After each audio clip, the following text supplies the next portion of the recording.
Hi friends, आपका अपना YouTube channel UCC प्रेम बाबू की तरफ से हार्दिक स्वागत है। तो आज हम स्टार्ट करते हैं चाल समय दूरी का सेकंड पार्ट 2 पर चर्चा करेंगे। तो स्टार्ट करते हैं। पहला क्वेश्चन है, एक व्यक्ति के द्वारा 1200 मीटर की दूरी 40 सेकंड में पार करे तो उसकी चाल ज्ञात कीजिए। इसमें पार करने की बात की गई है और चाल ज्ञात करना है किलोमीटर पर आवर में, ना कि मीटर पर सेकंड में। तो दूरी दिया है, दूरी बराबर 1200 मीटर, 1200 मीटर दूरी हो गया। और समय दिया है, समय बराबर 40 सेकंड। चाल पूछी गई है, तो चाल क्या होगा इसका? तो चाल बराबर होता है दूरी बटा समय। दूरी 1200 मीटर प्लस समय 40 सेकंड। तो 0 से 0 कट जाएगा, 4 तिहाई 12 हो जाएगा, बराबर 30 मीटर पर सेकंड। क्योंकि दूरी जो है मीटर में है और समय सेकंड में है, तो ये मीटर पर सेकंड में आएगा। क्वेश्चन में पूछा है किलोमीटर पर आवर में, तो अब मीटर पर सेकंड को किलोमीटर पर आवर में ज़्यादा में जाना है तो ऊपर ज़्यादा से गुणा होगा। यानी आप कह सकते हैं कि मीटर पर सेकंड से अगर किलोमीटर में हमको चेंज करना है तो मीटर पर सेकंड में 18/5 का गुणा कर दिया जाएगा, मल्टीप्लाई कर दिया जाएगा। तो ये 30 गुणे 18/5, अब 5 छक 30 हो जाएगा, और 18 छक्का 108 बराबर 108 kilometre per hour. Kilometre per hour, ये राइट आंसर आपका हो जाएगा। अब आपको अगर इतना प्रोसेस करने की आवश्यकता नहीं है, ये तो बेसिक हम आपको बता दिए हैं कि बेसिक से अगर लगाया जाए तो कैसे आंसर आएगा। अब क्वेश्चन में ही सॉल्व करने की कोशिश करते हैं। क्या करते हैं? क्वेश्चन में ही सॉल्व करने की कोशिश करते हैं थोड़ा। तो किलोमीटर पर आवर यहाँ हमको चाल लानी है, और ये दिया है मीटर में और समय दिया है सेकंड में। अब 0 से 0 यहीं आप काट दीजिए, 4 तिहाई 12 हो जाएगा 30। तो यानी 30 मीटर पर सेकंड आपका आ गया। अब इसको किलोमीटर पर आवर में बदल दीजिए, 18/5 का गुणा कर दीजिए, 5 36, 18 छक्का 108, 108 किलोमीटर पर आवर। इतने में आपका राइट आंसर आ जाएगा। तो आई होप, मैं आशा करता हूं कि आप लोगों को इतनी बात समझ में आ गई होगी। तो इसी के साथ अब हम बढ़ते हैं नेक्स्ट क्वेश्चन की तरफ। दूसरा क्वेश्चन है, 2 कार की चाल का अनुपात 4:5 है तो समय का अनुपात ज्ञात कीजिए। समय का अनुपात बताना है हमको। तो भैया इसमें होगा क्या, आप लोगों को हम बताएंगे कि जब कोई कार चलती है, तेज स्पीड में चलती है, तो समय क्या होता है, कम लगता है। और जब धीमे गति से कार चलती है तो समय ज़्यादा लगता है। इसका मतलब कि यहाँ आप कह सकते हैं कि जो चाल होती है, चाल का विपरीत समय होता है। कार का चाल का विपरीत जो है समय होता है। तो इसमें चाल का अनुपात क्या दिया है? चाल का अनुपात बराबर 4:5 है। तो अब इसका विपरीत, चाल का विपरीत समय हो जाएगा। समय, तो समय बराबर हो जाएगा 5:4, क्योंकि विपरीत है। अगर गाड़ी, इस पे कार जो है धीमी गति से चल रही थी तो समय ज़्यादा लग रहा था, और जब कार जो है तेज स्पीड से चल रही थी तो समय कम लगा। तो यानी आप समय, इसका पूछा गया तो समय जो है 5:4 आपका हो जाएगा राइट आंसर। तो इतनी बात समझ गए होंगे। तो इसी के साथ अब हम बढ़ते हैं। ये तो 2 अनुपात की बात की गई है, इसमें अगर यही 3 अनुपात की जब बात की जाएगी तो फिर उसमें क्या होगा? तो चर्चा हम उस टाइप के क्वेश्चन पे करते हैं। तीसरा क्वेश्चन है 3 साइकिल की चाल का अनुपात 2:3:5 है, तो समय का अनुपात ज्ञात कीजिए। 3 साइकिल है आपकी और तीनों का अनुपात दिया है, तीनों का अनुपात दिया है, तो पूछा है समय का अनुपात क्या होगा। चाल का अनुपात दिया है और समय का अनुपात पूछा गया है, तो हमको समय का अनुपात बताना है। तो उसमें करना क्या होगा, ये 3 साइकिल हो गई आपकी। अब तीनों का अनुपात, चाल का अनुपात दिया है कितना है, 2:3:5। अब सबसे तेज जो साइकिल है ये चल रही है, इसके बाद ये वाली साइकिल चल रही है, फिर उसके बाद ये वाली साइकिल चल रही है। 3 साइकिल है, 3 अनुपात दिया है। अब सबसे तेज जो है ये चल रही है, इसके बाद ये चल रही है, तो हम इसका गुणा इसमें करेंगे, यानी 3 का गुणा 5 में करेंगे, तो 5 तिहाई 15 हो जाएगा अनुपाते। फिर इससे धीमे ये वाली साइकिल चल रही है और सबसे तेज ये तो चल ही रही है, तो जो सबसे तेज साइकिल चल रही है उसका गुणा फिर इसमें करेंगे जो सबसे धीमी चल रही है। तो जब इसमें गुणा करेंगे तो ये 5 का गुणा जो है इसमें हो जाएगा, 2 में गुणा करेंगे तो 5 दूनी 10 हो जाएगा। अब इसके बाद ये चलती है, दूसरे नंबर पे ये चलती है, तो तीसरे नंबर पे ये चलती है, तो दूसरे नंबर पे जो साइकिल है उसका गुणा तीसरे वाली साइकिल से कर देंगे, तो यानी 3 का गुणा 2 से करेंगे तो 3 दूनी 6 हो जाएगा, 3 दूनी 6। तो 15:10:6 आपका हो जाएगा समय का अनुपात। समय का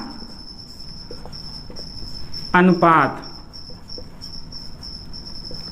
बराबर 15:10:6, क्योंकि इसमें 3 अनुपात दिया गया है। अगर 3 अनुपात जब क्वेश्चन में दिया जाए तो जो सबसे तेज चलती है साइकिल उसका गुणा उससे पीछे वाली जो उसके साइकिल है उससे गुणा करेंगे, फिर जो सबसे तेज है और जो सबसे लास्ट में चल रही है उससे गुणा होगा, फिर सेकंड पे जो साइकिल चल रही थी उसका गुणा थर्ड से कर देंगे, आपका राइट आंसर आ जाएगा अनुपात का।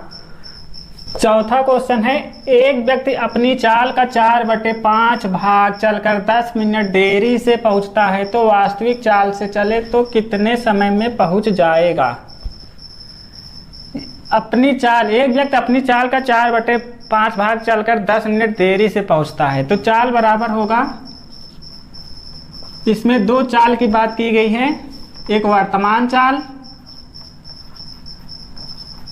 और दूसरा जो है वास्तविक चाल। वास्तविक चाल,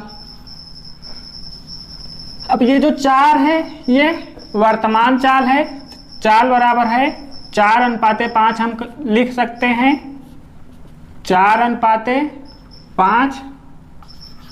अब चाल का विपरीत समय होता है, चाल का विपरीत आपका समय हो जाएगा और समय का अनुपात आपका होगा बराबर 5:4। अब दोनों का अंतर आपको बता दें कि चाल में देरी या पहले समय का अंतर बताती है। यदि चाल में देरी से पहुँचे या पहले पहुँचे, ये दोनों कंडीशन में हमेशा समय का अंतर बताता है, समय का अंतर बताता है। तो इसमें अंतर कितना है, 1 का अंतर है। 5 में से अगर हम 4 माइनस करेंगे तो 1 बचेगा, यानी आप 1 बराबर 10 मिनट देरी से पहुंचता है तो 10 हम लिख सकते हैं। अब पूछा है वास्तविक चाल से चले, तो ये आपका वास्तविक चाल है, तो वास्तविक चाल आपका हो जाएगा बराबर 4 × 10 बराबर 40 आपका वास्तविक चाल हो जाएगा। यदि वर्तमान चाल पूछा जाए तो आपका वर्तमान चाल हो जाएगा 5 × 10 बराबर 50। ये आपका वर्तमान चाल हो जाएगा, वर्तमान चाल, और ये आपका वास्तविक चाल हो जाएगी, वास्तविक चाल। पूछा गया है वास्तविक चाल, तो ये आपका राइट आंसर हो जाएगा। अब हम थोड़ा इसको शॉर्टकट लगाते हैं।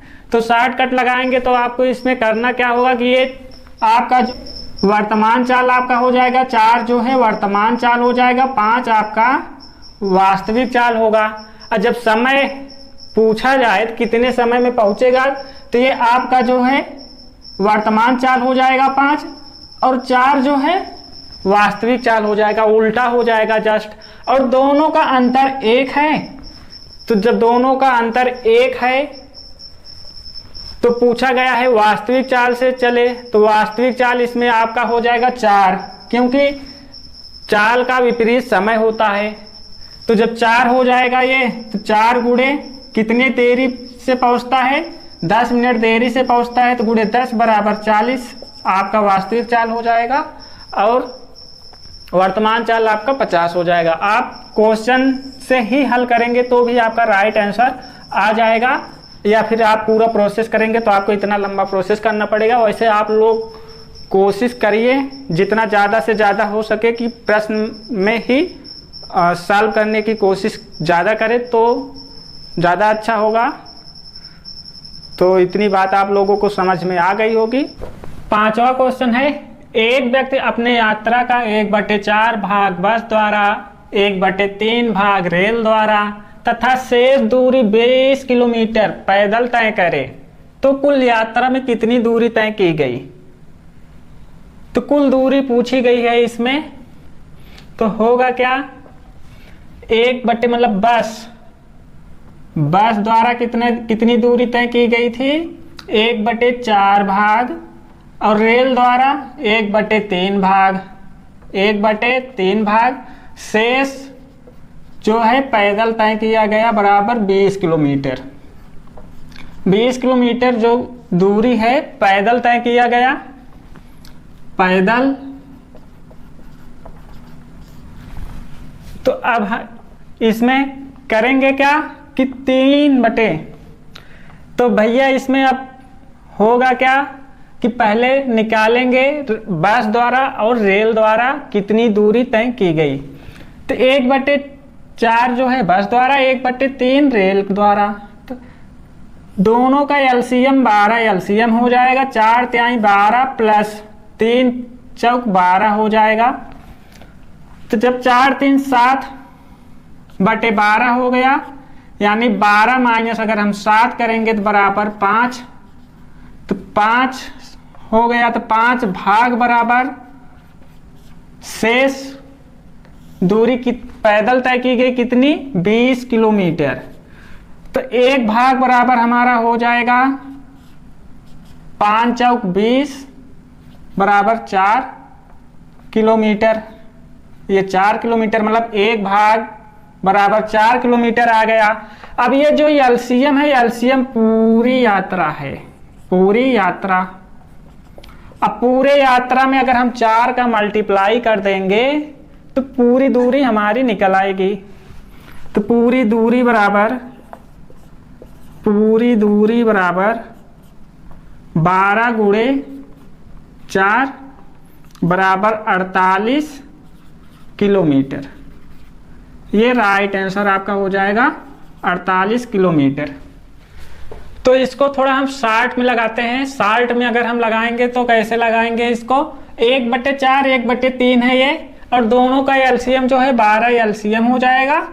अब 4 3 7 होगा ये, तो 3 चौक 12, 4 3 12, 4 3 7, 7/12 हो जाएगा। ये 7 जो है रेल और बस दोनों द्वारा दूरी तय की गई है 7 भाग। ये पूरी कुल यात्रा का है भाग, पूरी यात्रा का भाग 12 है, जिसमें से 7 भाग जो है बस द्वारा और रेल द्वारा तय किया गया।